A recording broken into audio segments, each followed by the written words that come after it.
Hi, everyone, and welcome back to the Dayna Show. I'm your host, Dayna Kaplan. Every week, I bring guests who inspire and uplift our nation. And today's guest did not disappoint.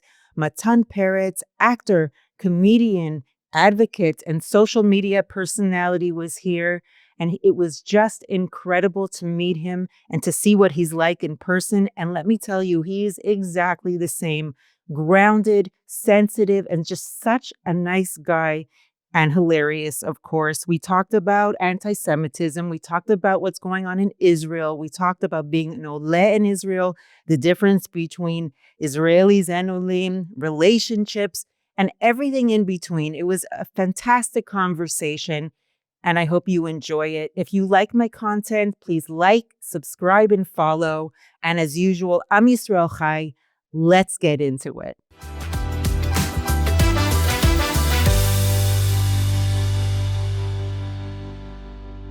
Matan Peretz. Hi. What an honor to meet you, dude. Thank you so much for coming. Of course, thank you for inviting me. You are a pretty popular celebrity, I guess, comedian, actor, advocate for Israel, all of those things. Unbelievable. Thank you. How do you manage your time? Get everything? I have a manager. I don't manage my time. I have a very big problem with managing my time. That's why I do these. Yeah. I have to tell you that, well, first of all, before I start the podcast, I always mention the hostages. And even though all of the live hostages are home, we have 8 hostages who families are waiting for to come home, just as much as all the other hostages. And we pray for them to come back and that their families can have a little bit of relief and bury them properly in Israel. Yeah. On that note, I've got to tell you that, like, first of all, you're obviously, but my guest with the most followers. Oh, wow, thank you. Such an honor. Yeah.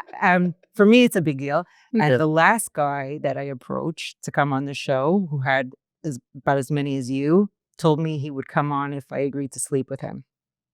No, he didn't. He totally did. No, he didn't. He totally did. No. Yeah. So, like, after that happened, I was like, crap. I'm like, I'm never going to get out of this. Like, how am I going to get popular people? And that's the attitude. No. I don't need no sexual favors. No. I'm not. I didn't. I'm not trying to make it in general, I think it's awful that you even think about, like, why would you say that to anybody? Do you know, like, you did a post the other day on, like, Hatrada Minit, right? It wasn't the other day, but yeah. It was a couple of months ago. I think maybe 6 months ago. I don't really remember. Even a year ago, maybe. I don't even, like, my sense of time is all screwed up. I don't really. But yeah, for my mom, actually, my mom is really, like, she listened to my podcast, like, every episode when she cooks on Friday before Shabbat. And she asked me, she said, like, I need this part for she's a principal. So I need this part for my students, like for my female students to listen to. So if you can cut it and put subtitles on it and send it to me. And I did it. And I was like, it's already, like, subtitle and edited. I might as well post it. Like, maybe it's a big, huge issue here.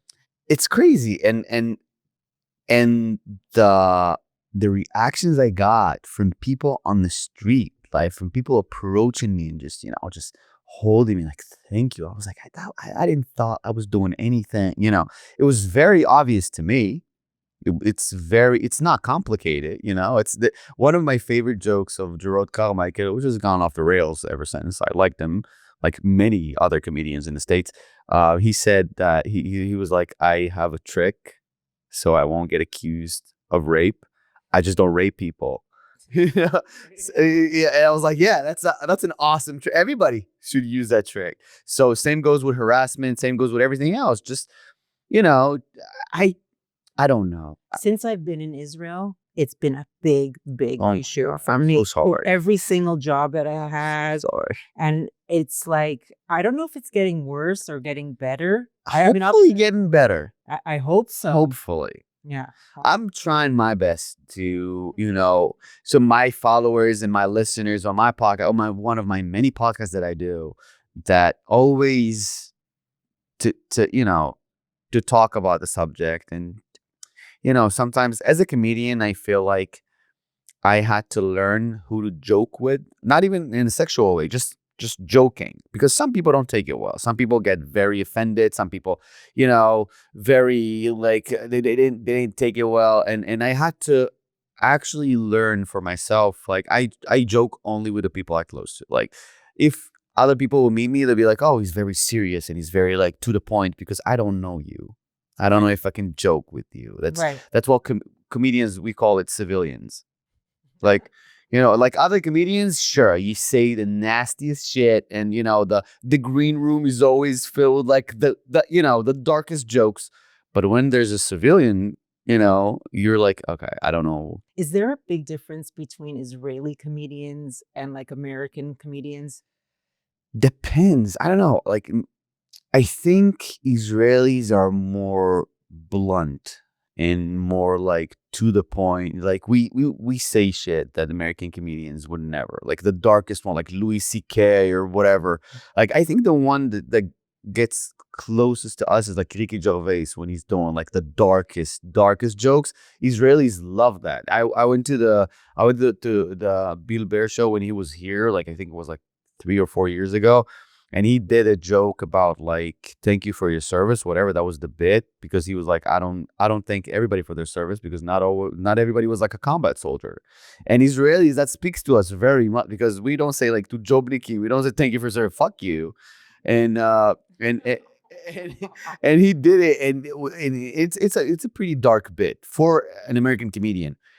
And Israelis, we love that. And he was shocked. You can see it on his face. He was like, I don't know why you people like it so much. But like, thank God, because in the States, it could like, it's 50-50. It could be great, or I could bomb. So yeah, I think we're way worse. I love it that you guys have started doing comedy in English here. Of course. I mean, like when I first moved here, I've been here for almost 30 years. Like I was only listening to American comedians because I didn't understand what they were saying.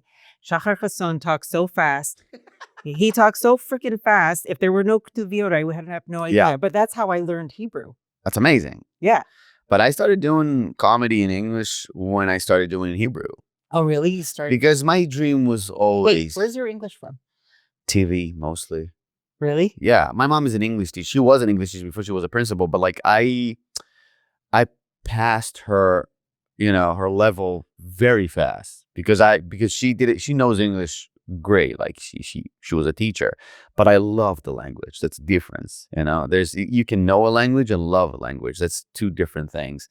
And I fell in love with English in a very young age. Like everything I loved was in English. And I hated the fact that I didn't really enjoy the shows completely, because I had to look at the subtitles all the time. And it takes a lot of the experience. Like I don't want to, and I tried to watch without subtitles. I remember when I was young, and I felt like I was missing a lot. And then I just started my journey of like, try to really study the language and understand the language and understand how people talk and the different accents. I didn't know. I thought there was an American accent. I didn't know. Well, there is sort of. Yeah, but like, I didn't know there's difference between states. I had no idea. And then when I was a security guard on Birthright, I realized that, there's different types of American accent. So then I realized that mine, because it's mainly from Friends and Family Guy and all those shows, and so that's like the New York kind of like mainstream American accent. But I really worked on it really hard, because I can speak like this. It's easier for me to talk like this. I like it. Most American girls love it. They're always like, why are you hiding your Israeli accent? Where is it? It's sexy. Show us something different. Yeah. But the difference is that when you speak with the thick Israeli accent, which I love sometimes, I do it in my show. I love to switch, because people see you in a whole different light when you speak an Israeli accent. It's a different personality. It's like a different language, but the same Israeli personality. But when I speak like this, it's a different personality. Totally. And the reason I did it is because I realized when I was a security guard, I realized that when you speak with a thick Israeli accent, they don't really have like conversations with you. They talk to you very briefly to get what they need or whatever. What is the bathroom? And they scream because, I don't know, for some reason they think you don't hear well. Do you understand what I'm saying? And I hated that. I hated like they talk to me like a 4-year-old. And when you speak like this, you have conversations. You talk to people. You get their hopes and dreams and everything they think about, like their true, thoughts. And Because you're speaking their language. yeah, and they open up so fast. It's crazy. And yeah, so I realized that if I want to have conversations and if I want to know people not from my country, I have to speak like this. And yeah, it's just how it works. After we get to know each other, I can speak with my Israeli accent. What was your first impression of Americans when you went to Chutz La'aretz? I was jealous. I was very jealous because everything I loved as a teenager, as an army, chayal, whatever, everything I loved came from America. So when you meet people from that country, you're just amazed by everything they do. Like you're just their accent, what they drink, what they eat, what they love, the stuff that we don't have here and you guys have over there. I was and I was jealous at the fact that they didn't have to grow up so fast. They didn't have to, like, when I did Birthright, I met people 26, 27, 28, and it seems like I was the, מבוגר אחראי. I was like the one in charge, and I was like 23 or 24. I was responsible for those people because I was jealous of the fact that their country didn't force them to grow up very fast. And Israel forced you to grow up. Yeah. To mature very fast. When you're 18, that's it. You're not a kid anymore. That's it. Listen, as someone who's raised their children here, it's very different than my upbringing. I was like always surprised in school. Why aren't they being disciplined? And the teachers would be like, listen, these kids in a few years, they're going to the army. Like they're going to get the ultimate discipline. We don't do that here. We leave it up to the army. And my kids, especially because they're both in Miluim, they're like, they had to grow up so fast. But there's something positive that comes with that too. Of course. There is. You start your life as an adult very early. Right. And it's still, I think millennials in general were confused, like in general. It got nothing to do with the country of origin. It's just, we were raised in exactly the fence of low-tech technology and CDs and waiting for the song that you love to go on MTV. Exactly in the middle of like everything is whenever you need it in an instant. And our parents, I feel like, they're a different generation in the sense like they don't really like it, but we have to adapt. We have to. I'm 37. I can be like, I'm too old for this. No, you're not. You have to adapt. You have to do TikTok and Reels and learn how to edit, and you have to. So millennials there's a song by a Fallout Boy that I really love, which again was it's an American band that I was the only one who knew among my friends. I was the only one. Fallout Boy. Oh, Fellow Boy. Yeah. Okay. Fallout Boy and what kind of music is that? Rock, alternative kind of rock, and it says and like there's a line that says I can I've been here forever, and here's the frozen proof. I can scream forever. We are the poison youth, and the poison youth is kind of something that stuck with me because we are kind of poison in the fast, like in the sense that my parents got married when they were very young, and it's awesome, and they bought a house and a car, and everything was very like that's what you should do, and they did it, and they're happy. I hope, And for me, everything is confusing. Everything is different. I'm 37 years old and single, and my my mom and dad I'm the oldest son, so they don't really understand like how it happens. And my younger siblings are married. Like, how many siblings do you have? There's 6 of us. 6? Yeah. Wow. My younger sister Liori, she's 16 years old, and she's gonna be in this month, November 21. She's gonna be 16. Yeah. My little sweetie. Okay. She is just horrible. I love her. She's great, but she's exhausting. And yeah, and I'm the oldest, and all my other siblings are married. Wow. Yeah. Where were you born? In Jerusalem. In Yerushalayim? Yeah. Not in Yesha? Not in Yehuda? No. But there wasn't any hospital in Yehuda v'Shomron. So my mom had me in Yerushalayim, and then. But where was your family living? In Kiryat Arba. In Kiryat Arba. Yeah. Wow. Judea and Samaria represent. Yeah. Oh, wow. So what do you feel about what's going on there now? About the whole sovereignty and the annex and the whole I think Trump that business and the Abraham Accords. Do you have any opinion about that bullshit? people don't understand. People don't understand something very, very important. Judea and Samaria, when you want to have peace treaties, it doesn't come from the government. It doesn't come from Trump or Bibi or whatever. It's the leaders of the settlements with the sheiks or whatever. They talk among each other and they decide things. And that's how it works. People think that it's got something to do with the Abraham Accord and Netanyahu and Trump and whatever and Hamas and this and that. Not really.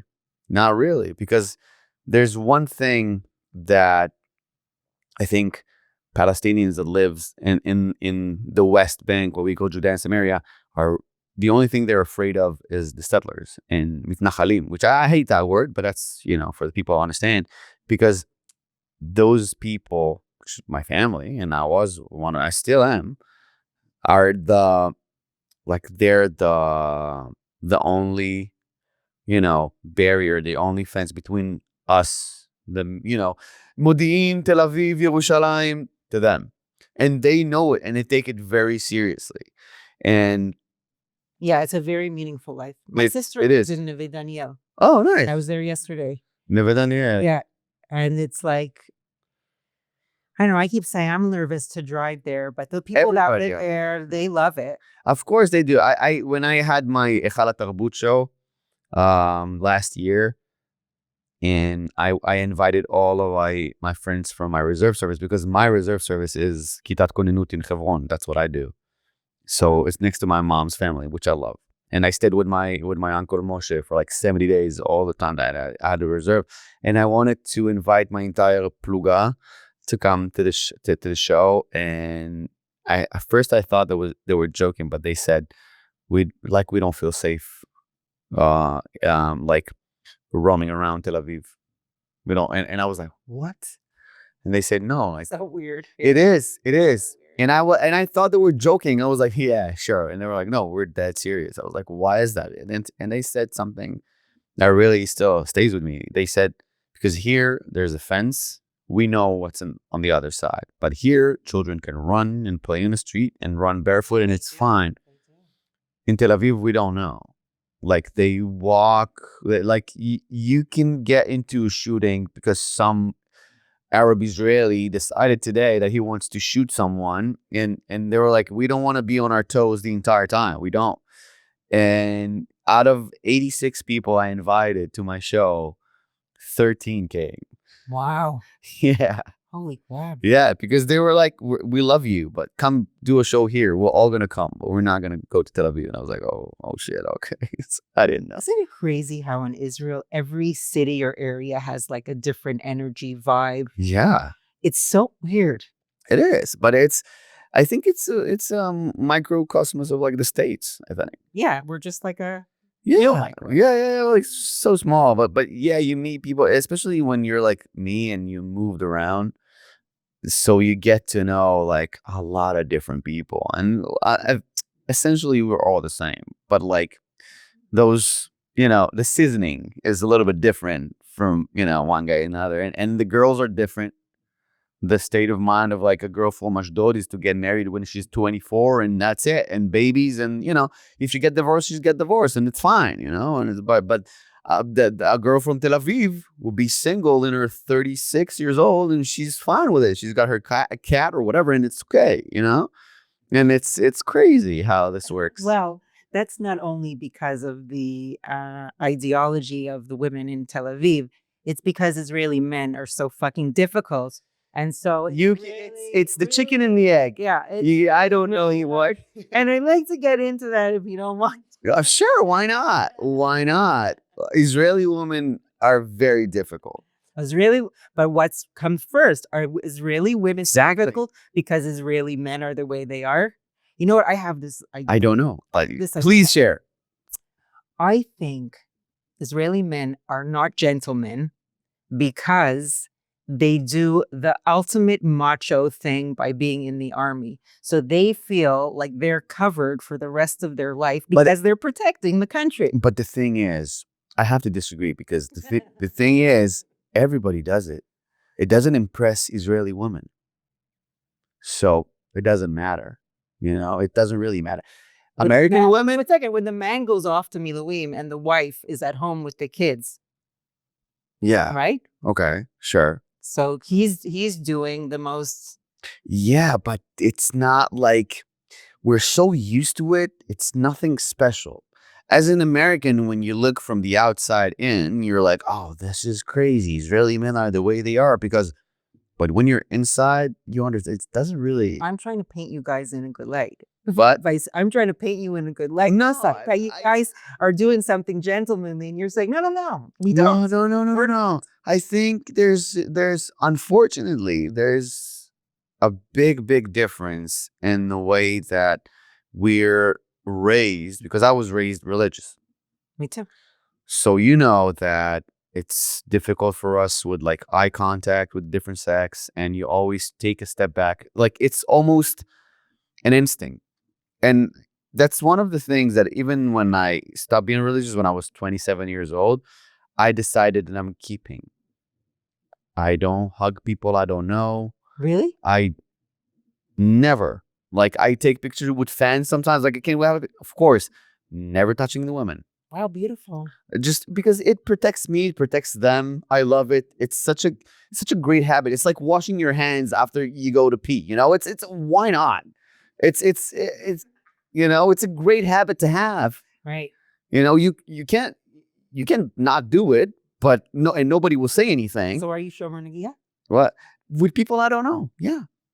That's if you want to put it like that. Yeah. With people I don't know, or with the people I meet for the first time, I would never, to a woman, I would never extend my hand for like a handshake. Out of like, if she's doing it, I'm gonna shake her hand. Obviously, I'm not gonna leave her hanging. But like to men, sure, I'm shaking the hands, no problem. But to a woman, some women, they say hi to you and you say hi to them, and they don't want any physical contact, which is amazing, and I'm all for it. So I'm just saying hi, like my hand crossed, like a true dati, like hi, how are you? And if she wants to shake my hand, I'll shake her hand, of course. But I think every guy should be like that. I think every man should be like that. And me and my entire family, my brothers, they're not religious also, but we act like it because it's a good habit to have. And I love it. I keep it. I'm like you. I grew up really religious. I was with a peah. Oh, damn. Yeah, Okay. Wow. Yeah, and now I'm traditional. We do Aruchat Shabbat, Chagim, everything. I'm very, very traditional. But I really appreciate the upbringing that I had. Like really amazing values. Like people like say bad things about Haredim or whatever. Like now, especially. Yeah. That's a whole other story. Yeah, sure. That's a whole other story. Crap story. But still, we have our values. Yeah.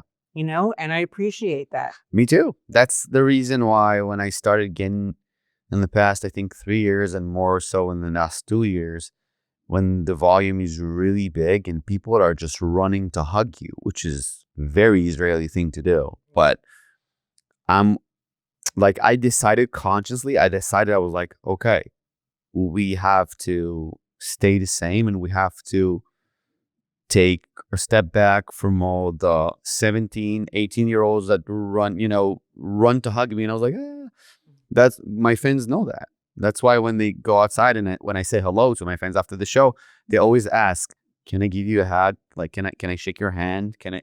And it's okay because they know I'm not touching anybody I don't know. And please, whoever listens to this podcast, do not touch people you don't know. Like I think it's the most basic thing.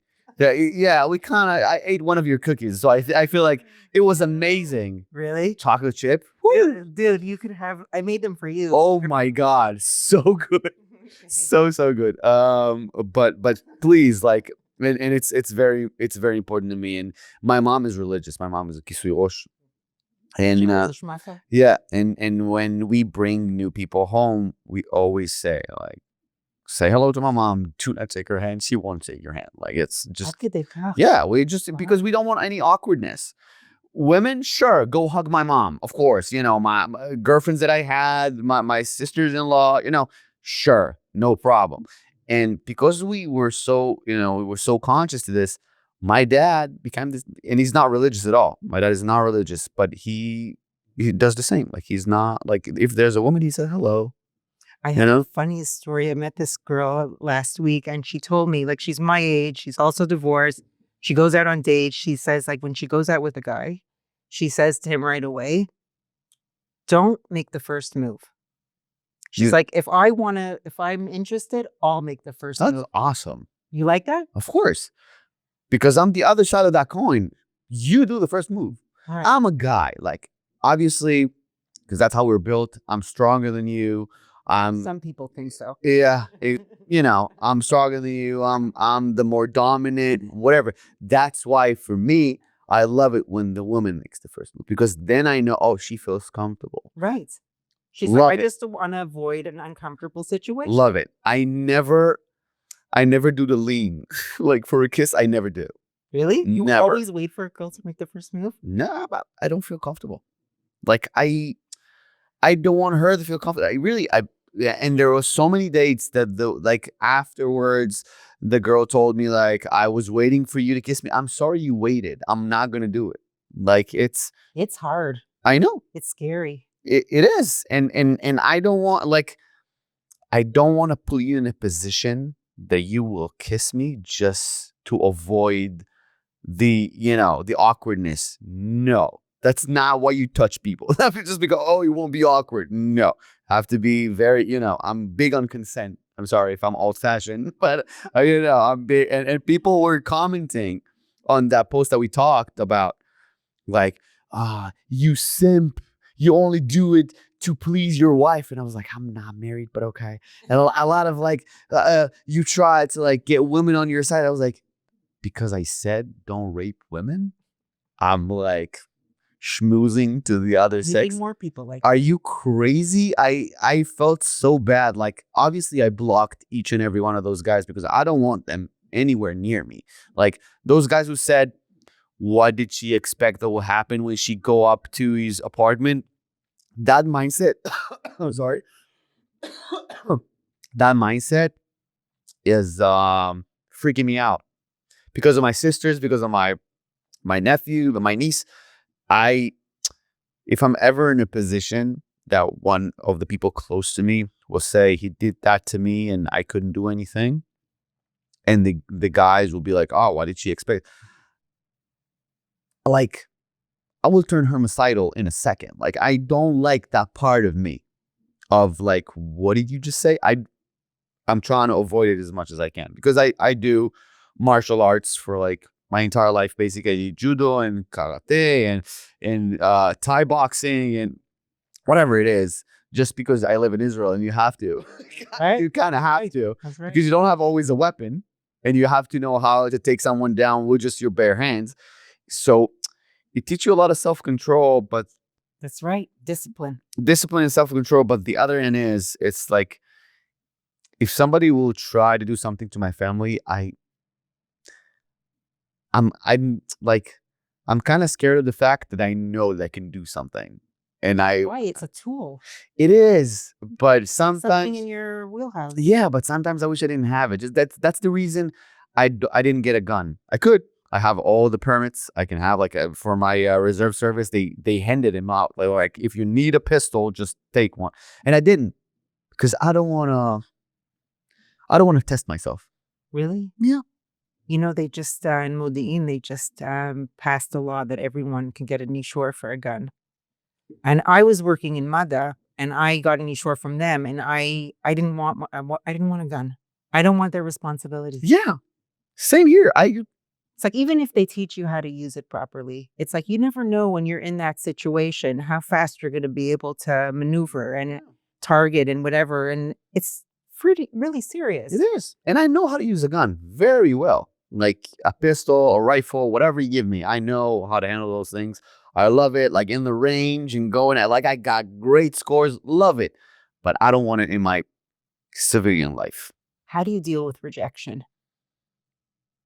Power through. Yeah. Are you good with rejection? Are you okay with it? I was horrible with it when I was 25, 26, 27. Um, I would go to like, months on end of like depression and Dark just place. like exactly like dark thoughts and I don't eat or I eat everything, one or the other. I either gain like 20 kilos or just drop like 30. And then COVID hits and I think even before COVID, I did like a big like YouTube vlogging kind of show. And I was the lovable fat guy, right? Yeah. I was heavier then. And of the like the main star of the vlog was which was Sag. And I had to deal with rejection on a daily basis because everybody wanted Sag. Nobody wanted Matan, right? I was a lovable sidekick. I was never and I realized I was like, okay, if you don't want it to destroy you, you have to understand, you have to learn how to deal with rejection because it will destroy you. Yeah. You will hate everybody. You will never trust nobody again. So I kind of trained myself how to deal with it, and it still hurts, but not the same. Do you have tools for people? Any tips for anyone who's going through that now? I think the best thing is just it's very freeing to know that you can't control the emotions of anybody other than yourself. If that person don't love you or doesn't care for you anymore or pretend to like you but they don't, it's what can you do? You can't control it. So many people in the world. You Yeah. don't have to focus on just one. Yeah. Same way that you were able to make that connection, you could make something even better. That's true. And there's a saying that I love that says, I'm paraphrasing, it says, you can't control the wind, but you can adjust your sails. So what can you do? You can cry all day about, oh, it's windy, or you can just like, okay, let's see how it's okay to be upset. It's okay to be bummed. It's okay to feel disappointment as long as you turn it into fuel. If you turn it into fuel for your career, for your personal life, for me, to the gym, after a breakup, I hit the gym Really? so hard. It's a man thing. Yeah. Because that's what works for me. Yeah, good. And productive. Yeah, and it's productive. You can turn everything into fuel. And if you do, that's the most important thing. I think I got to the place that I am in my career right now because of all that rejections and failures, and you're like, okay, I can sulk, I can dive into deep depression for like 3 weeks now, or I can turn it into fuel. Right. And the people who succeed are the people who are rejected and get over it. Exactly. The people who fail are the people who sink because of it. Exactly. People don't know. A lot of people ask me, like, how come you're still like single? I bet like there's a lot of girls that are like, try to hit you up. People don't understand that I think I got my heart broken so many times that I think one of the main like fuel sources of my life is the fact that I loved somebody so much, and then in 1 second they're like, I don't know, like, You're not important. yeah, it's sorry. Like a girl literally told me, she was like, I fell in love for that, like with that girl so hard. 2023, I would never forget. It was 2022, but like it ended January 1st, 2023. And first month we're dating, I'm already hopelessly in love with that girl. And after a month of dating, I was like, that's it. I love her. Like, how awesome is that? And we had dinner and she said, I don't think I'm ready for something serious. I'm sorry. Like, I think we should end it. And I was like, I was blown away. I was like, what? I was so surprised. And I was like, okay, if she's not ready for something serious, like, again, you can't control what somebody feels. And a month later, she started dating somebody, and they had a vacation together, and like I think it was France or something. They like flew for her birthday. Like I was like, okay, she's not ready for something serious with me specifically, not like in general. Well, it hurts so much. So much. And I had two choices. One, we all know, go crazy, be upset, text her, whatever. And I texted and deleted like a bunch of times. I already was on it. And then I was like, no, that's not like we talked about this. Like I know it's been a long time since you got your heart shattered that way, but we know what to do now. Like, And also when as you move through life and you have more experience, yeah, you're on the other side too. sometimes. So you know like how you would like to be treated as I well. texted somebody today. I think Hey. 3 hours ago, I texted somebody that I had like one date with. I was like, I'm sorry, it's not like working. I'm very sorry. Like, you're awesome, whatever. Like today, but because I know the feeling of like, stringing somebody along and just all those fake promises and whatever, whatever, whatever. And then you're like, you know what? I can't take it anymore. So after one date, if it's not it for me, I was like, I'm sorry, you're 31. I'm not gonna, Waste your time. I'm not gonna waste your and my time. Right. And she's like, yeah, thank you. Like, I really appreciate it. I hope we can stay friends. I was like, awesome, of course we can. Like, it's all good.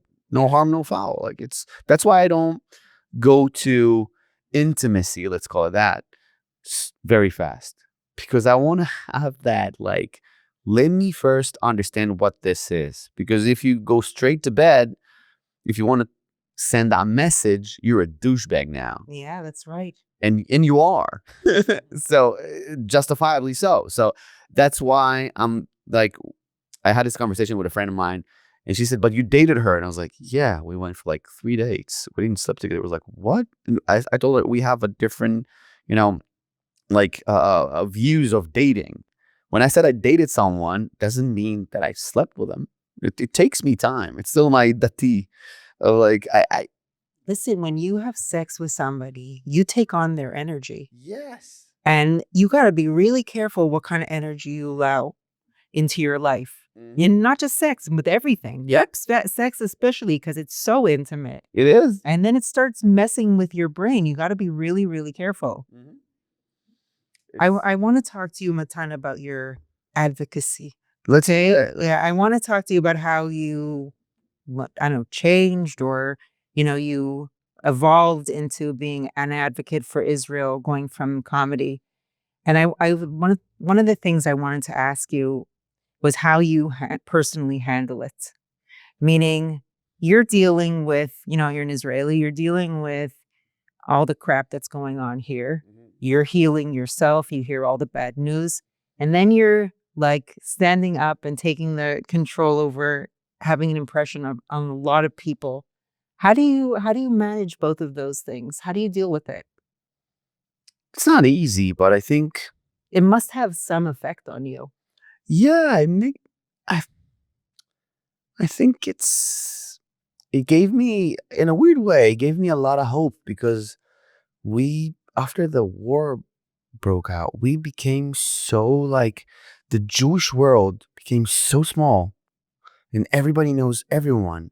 And I'm best friends with Michael Rappaport, which is insane to me. Insane to me. And it's just like we're all in this together, and we understood that very fast. And I choose to look at the good things because people hate us. What a surprise! It's one history lesson, and that we're not very popular. That story. Yeah, every once in a while, somebody decides that he want to get rid of the Jews, and then he died. That's basically the history of the Jewish people. Somebody decides like no more Jews, and then he disappears into the pages of history. So it's like, I'm a big fan of history, big fan. I love history, and I study a lot of like the Arab world, and I read the charter, the Hamas charter. Like I'm big on history because I want to know where we're going. So I gotta I want to learn backwards and see where this is going. And what surprises me the most are that a lot of people were surprised. That was my surprise. A lot of people were like, why are they hating us? I was like, really? Really? This is a surprise to you. Why are they hating us here in Israel, or why are they hating us in Chutz La'aretz? Everywhere. Like, because here we're kind of used to it. Yeah, I grew up in Hebron. Yeah. When people were surprised about like what crazy jihadists did, I was like, dude, A sniper shot a 9-month-old baby in Hebron when I was a kid, in the head, a sniper. Wow. Shalhevet Pas, I'm sorry. Shalhevet Pas was her name. A baby in a stroller, a sniper shot her in the head. And when you're a kid and you hear that, there's nothing that could surprise you anymore. You're like, that's what they do. They're demons. They're not animals, which is offensive to animals. They're not just mean people. They're demons. People who truly believe in those things are not human anymore. And I said it in the there's a Dvar Torah that I really love. Yalla, let's go. You want Dvar Torah? We talk about sexual harassment, Dvar Torah. Yeah. Let's do it, everything. Let's have the whole cholent. Yeah, exactly. Esav, I think, is called Pere Adam. Right? Now, it doesn't make sense because in Hebrew, you say, first of all, and when you say, in English, you say blue table, right? In Hebrew, you say shulchan kachol. You say first the thing and then the adjective. What do you say? Yeah, the noun and then the adjective. The noun and then the adjective. But Pere Adam, it's the adjective and then the noun. And it doesn't make sense. You should say Adam Pere, a man that is savage, not a savage man. Right. And the explanation is, which blew my mind, is that the things that they do, they're not people who are savages. They're savages that just look like people. Wow. That's Pere Adam. That's what Pere Adam means. He looks like a human being, but he's not. He's something different.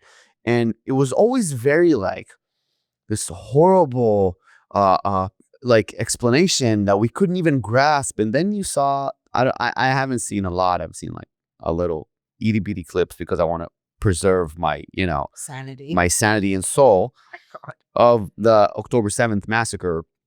And you're like, yes, that's what it is. He looks like a human being. He's got a torso and a head and 2 hands and legs, but he's a demon. Only a demon can do that. A person cannot. And when you realize that and when you understand it, everything is very clear to you. And I'm not saying all Palestinians. No. People try to make me a racist for a long time now. And they always fail because I have nothing against Arabs, nothing against Palestinians. We want to live in peace. Yes, that's all we want. Together, just stop acting like that and we'll be fine. Yeah, but don't mistake my compassion as weakness. Because if you hold a gun and you want to try to break into my country and my kibbutzim and my cities and try to kill and rape and kidnap, I won't just end you. I will end everybody affiliated to you. That's it. I will take from the root. If you ask me what we should do, nobody should live in Gaza. Nobody. No Jews, no Arabs, no Palestinians, nobody. Close up the shop. Put it like a international whatever port for the States, for Egypt, for whatever. Nobody should live there anymore because that's the only way that in the Arab culture, they understand punishment is if you take land. If you take the land, they're like, okay, we're sorry. That's what we did with the Sinai Peninsula. Okay. Why? Because you took the land. That's the only way it works. And if you want to kill me, I don't want you to be my neighbor. Nekuda. But why don't they understand that in the United States or in the rest of the world? Because they were bought by Qatar. And this is, people think, Israelis always think that, it's because of the war. No. This has been, in motion for decades. Qatar didn't give money on October 6th to Columbia University. They've been giving it for years and years and funding everything and turning everybody against us. That there's no other explanation to the fact that October 7th happened and October 8th there were protests, pro-Palestinian protests. How? He was like, wow. We didn't even understand what's happening. There were still terrorists in Sderot. How come there's protests? Pro-Palestinian liberation protests if it's not all orchestrated and planned for years. You know, there's a lot of celebrities in Artsot or Chutz La'aretz, let's say, who are now pro-Palestinian, even Jewish ones, right? Those are the worst. Do you think that they're also being bought by Qatar? Some of them, and some of them just are really dumb. and they're trying to like be with that new trend of like, see, I care about human life. No, you don't. None of them protest for the Christians in Nigeria. None of them protest for all those people in Yemen. No, because they don't care about human life. I don't know what they're doing. They try to be trendy. They try to say pro-Palestine in their acceptance speech. Shut the fuck up, you bunch of like entitled white people that are just like, oh, I feel the suffering. Shut up. You know nothing. Ricky Gervais said that in the Emmy Award in like, I think 2021. So you know nothing about the real world. You know nothing about politics. If ISIS will have a streaming platform, you will call your agent. That's exactly what he said. And that's what's happening right now. She gone. Crazy. So I don't give a shit that Mark Ruffalo says free pasta because who are you? You know, when I first like noticed, not first, I knew of you before, but when I first like really paid attention, when you did that song with Michael Rappaport. Oh, God. Free Palace. Oh, God. That was hilarious. It was right before the show that we had. Yeah, and that was so clever. I started singing at home. My kids were pissed. Yeah, we did the Kumbaya shit. Like, because of one of the actresses did it. Like, she did like the free pass. Right, as Sarandon. And Michael Rappaport just decided we do it also. And we just ran with it. It was so funny. But the thing is that I think people take it too seriously. Like, you're an actor. I'm an actor too. Obviously, you're an international actor. Nobody gives a shit about what you think about socialism. You're a billionaire. Shut the fuck up. Well, obviously people do there. Because those are your heroes. In Israel, our heroes are the soldiers, you know, the mechabeesh, those are our heroes. Right. In the States, because it's all, you know, flashy and everything is very hollow and shallow. So the heroes are the movie stars. And when a movie star says free Palestine, if you don't have a brain, you're like, yeah. But do you think that we need to do Hasbara if it's not going to make a difference? We need to do it for our people.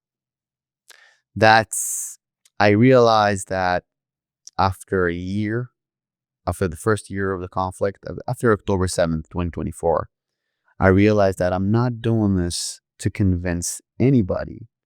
If they hate us, they hate us. Yeah.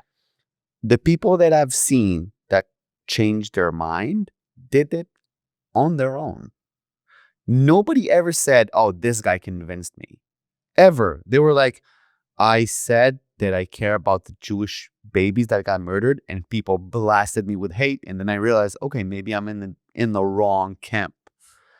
They're ruining it for themselves. There's nothing we can do that would turn people around. I'm doing this for my people. I'm doing this for my Jewish brothers and sisters, wherever they may be, that watch my videos and say, okay, I get, because I get a lot of fake news, right? A lot of like, there's a starvation in Gaza, which was the latest hit. And I did a whole video about, there's like photo video evidence of not. Yeah. And it got 2.5 million views. And I didn't do it to convince anybody of anything. I did it for the Jewish people to see it and be like, okay, I don't have to feel bad about it because it's a lie. What do you think is going to be here in Israel now that we've let all those prisoners go? It's like a cycle that we keep going on. Yeah, that's why I said that if I was in charge, nobody who ever did anything against the Jewish people will be here. Wait, would you have brought back the hostages? Oh, God, I don't. If you would have known, if that was the tonight, that you would have to release all the murderers. Now we have thousands of murderers back on the streets here. So we're going to have another October 7th. If you, hopefully not, but yeah. But if you ask me what I would have done, October 7th happened. October 8th, a siege on Gaza. And until you didn't return every single hostage, for all I care, you're all complicit. Die out of starvation. I'm sorry. So why don't we take care of ourselves? Why don't we stand up for ourselves? Like you said before about the Paradam, we know what we're up against. Yeah. So why don't we do anything about it? I don't know. It's all politics. It's all like when it was. That's the frustrating thing about this country. Yeah. It's like we're just going in loops all the time. We always try to fix the little problem. It's Band-Aids. We Band-Aid everything. That's what Israel is, basically. And combina on top of combina on top of combina on top of combina. Yes, that's what it is. Yeah. And that's why for me, I knew what's going to happen when I was 17, 20 years ago. And I've seen the withdrawal from Gaza. Right. The partition plan. Or I think that was. Disengagement. Disengagement. Yeah. The disengagement plan. When I was 17, 18, I was right before, I was joining the army. And I wasn't very smart, but I think, I grew up in Judea and Samaria, and I seen that, and I knew for a fact it's gonna bite us in the ass. I knew it. I had like a 300% sure that sometime in our future, this is gonna be really bad. And when it happened, they interviewed the rabbi that there was a famous video of a rabbi getting pulled out of a synagogue, and he screams, says, thousands of terrorists will come through the border. They will bomb Ashkelon and Ashdod. You don't know what they do. They will slaughter you all, and they drag him into the bus. Famous video. And I think it was November, right like a month after the war broke, they interviewed that guy. He's like 60, whatever now. And I was watching that interview because I was like, we don't learn. I just want to see what he says. Aye. And instead of screaming, I told you so, which I would have done, he said, it's not the time to accuse or judge. He was in the reserve service, like 65 years old man. He's like, let's get our country back, and then we'll think about the consequences. But for now, let's just be united. And I looked at it and I thought, this man is just, that's how you should be. That's how you should be. You first of all care about the people, care about your country, and then, nitchashben. But for now, so I think it's we need to be more ruthless. That's what I think. We're not going to be, because we're always placating the United States. Yep. Because they always have us by the balls. That's true. We'll never be able to. But they had Golda by the ball, didn't help. They had Begin by the balls, didn't help. It's all about the leadership. If the leadership said, I'm sorry, Joe Biden, but I'm not giving any more aid until all of my hostages are coming back, they can take the funding, whatever, but you will bring your people back, which is the most important thing ever. And the fact that this conflict was stretched to 2 years, crazy to me. Do you think there'll ever be unity in this country? That's a good question. When I made Aliyah, I didn't know there was a left and a right. I thought everyone here loved Israel. I thought everyone was here sacrificing their lives to live here because they love this country so much. And I still kind of believe it. I guess you can call me on the right, but I have a lot of friends who are on the left. I think that they also love this country just as much as I do. They have a different idea of how to. I believe that too. But I'm not willing to give up. I don't want to give up land for peace. Land for peace doesn't work. Doesn't work. And that's what we learned after the disengagement plan. Land for peace doesn't work. It only works if you take land for peace. That's when it works. So, okay, you did that shit to me, I will take everything you own. And then they're like, no. Let's sit together and think. For me, there shouldn't be no Judea and Samaria. Those people shouldn't live here. I'm so sorry. That's how the world works.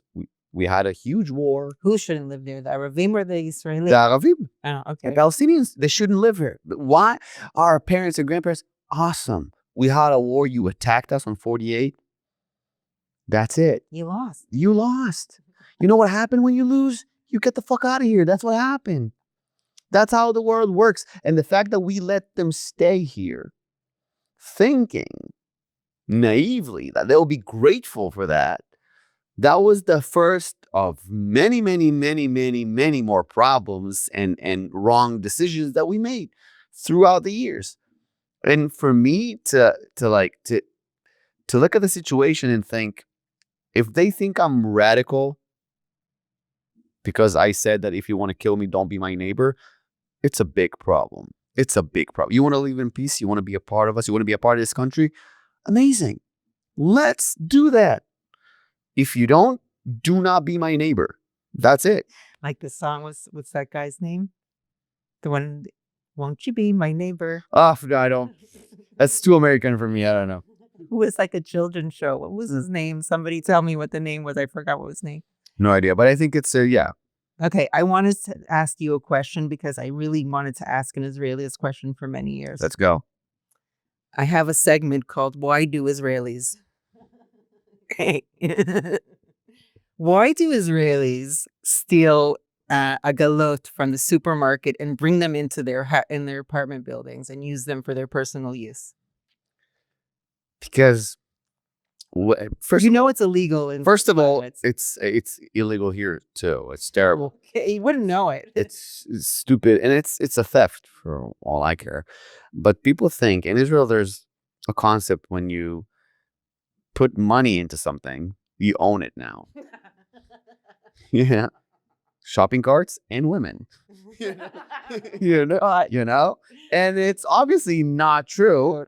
But if you pay for a meal, she should sleep. No, same goes with, that's my 5 shekel. That cart is mine now.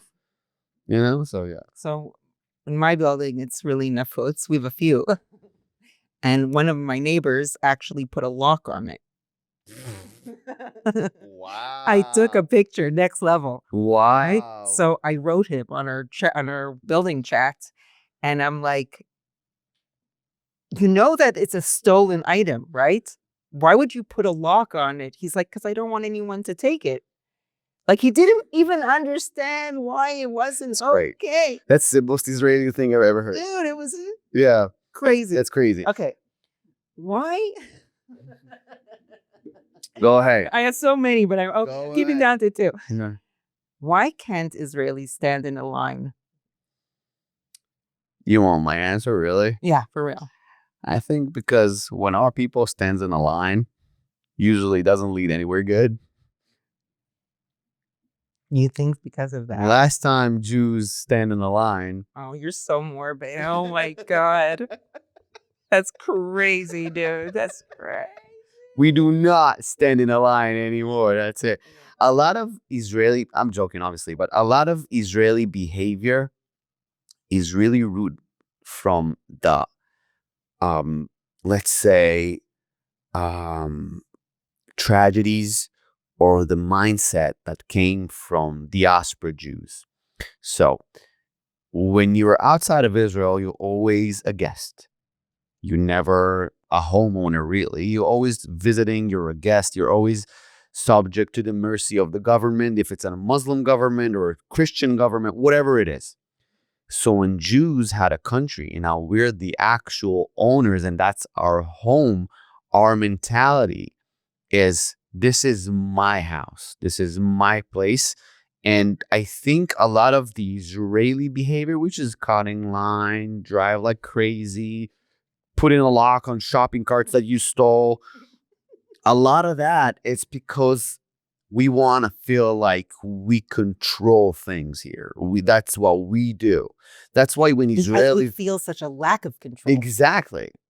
That's, I think, for me, that's the essence of the Israeli behavior. Even when they're in Thailand, whatever it is, you can recognize Israelis. Why? Because they act like they own the place, because we didn't have that for thousands of years. So all those, feeling that you're inferior came to this country, and the people that built this country came from all over the globe. And I think unintentionally they gave us this feeling of like, we finally own the place. We never did. So you act like, that's mine. Everything is mine, Right. And it's good and it's bad, but that's what it is. Why do Israelis take all of their problems to the supermarket? Yeah, because that's where you hang. The supermarket is the microcosm of this yeah, country. that's true. Chad mashmeh. Chad mashmayet. My brother goes there for entertainment every day. Because it never disappoints. Never. Something always. I think one of the reasons that Kupa Rashit is one of the most popular shows in Israel is because that's the microcosmos of the Israeli For sure. behavior, the Israeli culture. I just finished like a month ago binge watching Kupa Rashit because I never did, because I don't really watch Israeli TV. Yeah. But it's a masterpiece. It's just so good. As somebody who worked at a supermarket as like bagging guy for like a few months, yeah, and during COVID, it's so accurate. Like even when you think about like it's a wild story. It would never happen. It did at some point. It did. I can't always watch it. If I have a hard day in Israel, I won't watch it. It's too much for me. It's too much. You know, flares up your trauma. Yeah, I know.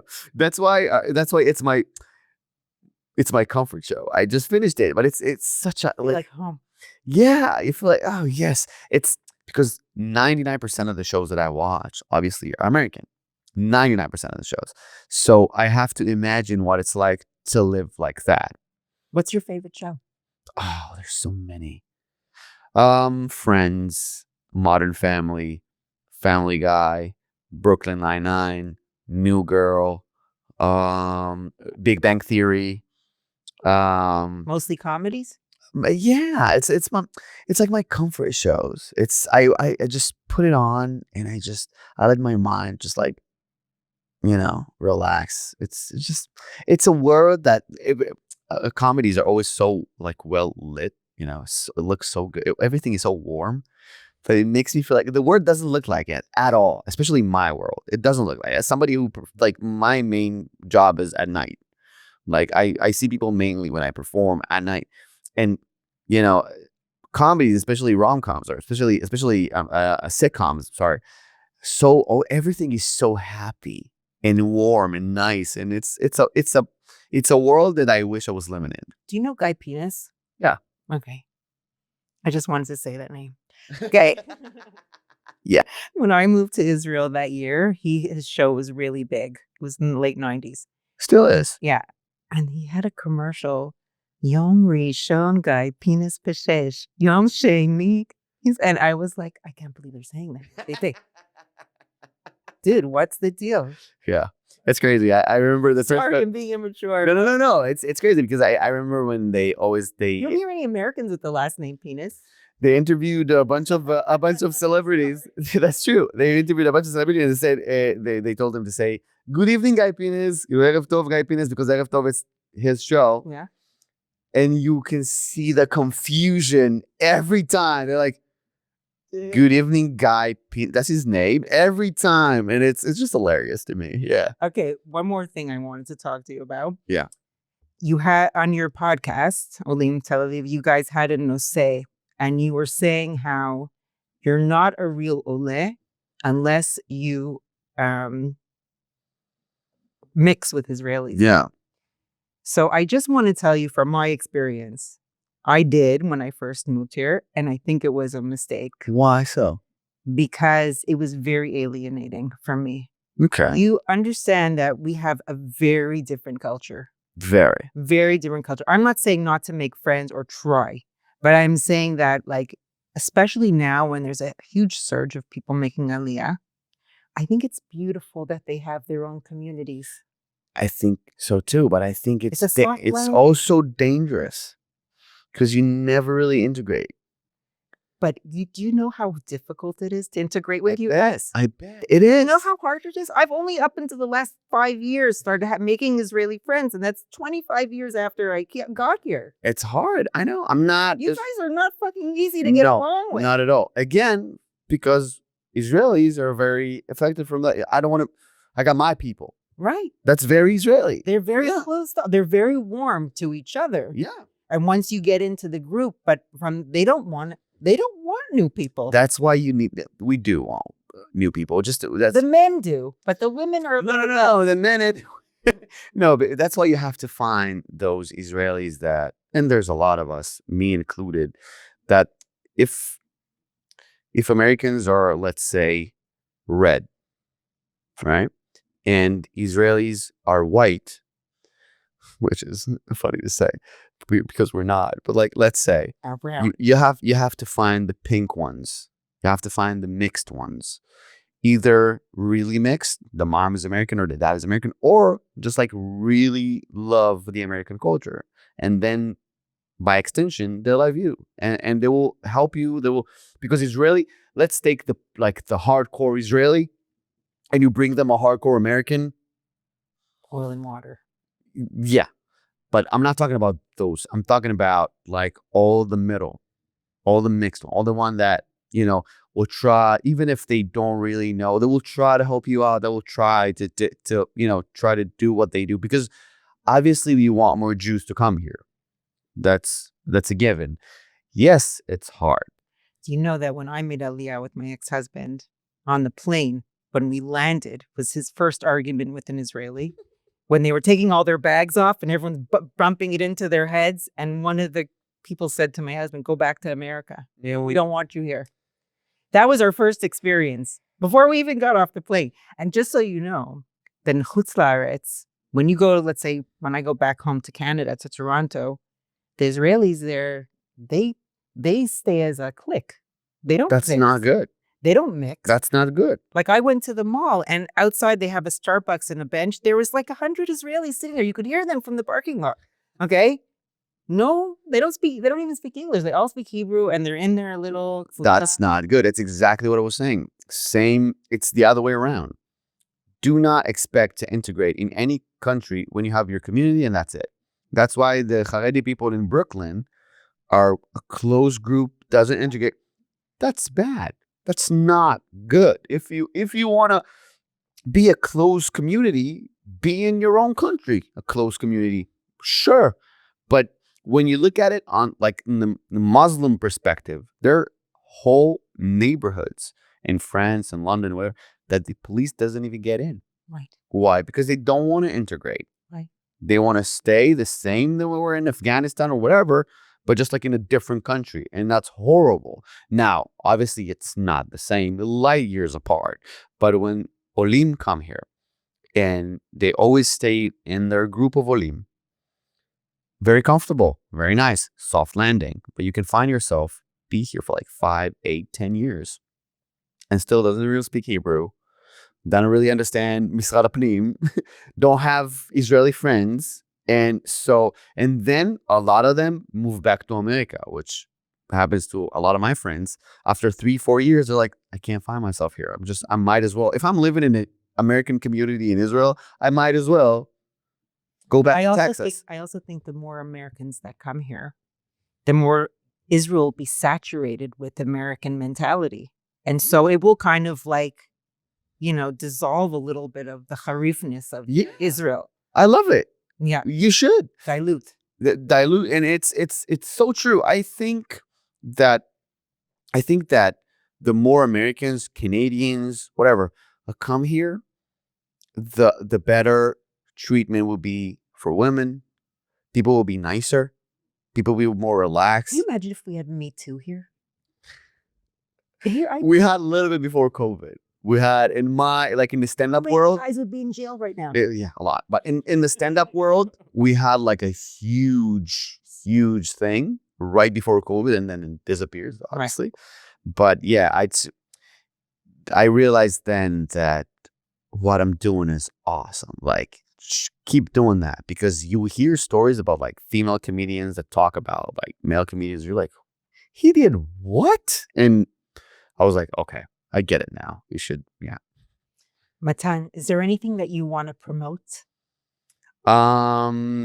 So the plan is, I don't know when this is going to air. Next week. Next week. Okay. So I got my shows in the Stand Up Factory on November 12th. Yay. Yeah. Obviously, you're invited. Thank you. Please come. I would love to come. Yes, I will. I'll give you 2 tickets.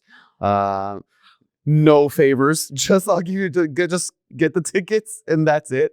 Okay. And I